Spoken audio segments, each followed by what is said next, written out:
after 4 weeks of deliberations, the Supreme Court today allowed N. Srinivasan to take charge of the BCCI. So on the face of it, it may seem like relief for the BCCI president, but if you scratch the surface and look beneath the surface, it's a big setback for the Indian board. My colleague Rika Roy explains. It was just the decision N. Srinivasan had waited for the last 4 months.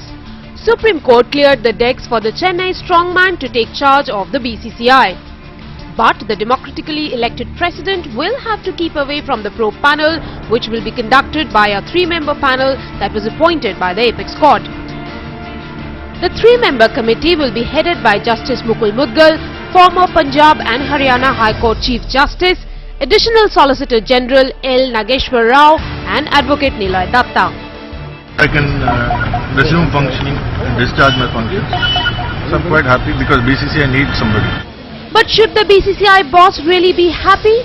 Not quite, since the independent probe panel will reopen the case against his son-in-law Gurunath Mayappan, and if Gurunath is found guilty, it can have repercussion on Srini's beloved Chennai Super Kings.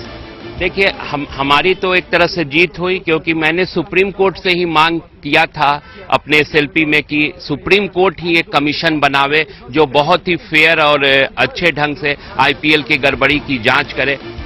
Also, Mukul Mudgal heading the probe panel may not be the best news for the BCCI. He was after all the key man in drafting the sports bill, which wants BCCI to come under RTI. He also gave a landmark judgment in 2002, setting aside BCCI's objections on court entertaining writ petitions against an autonomous sports body. He said in an interview to an English daily today, "I don't think the BCCI will be very keen to have me on the panel." बहुत बड़ा भार मेरे कंधों पे डाला गया है और मैं पूरी कोशिश करूंगा बिल्कुल फेयरली हर पार्टी के साथ फेयरनेस के साथ.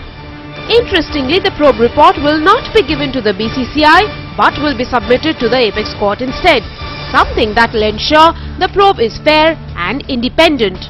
In New Delhi, Rika Roy for NDTV.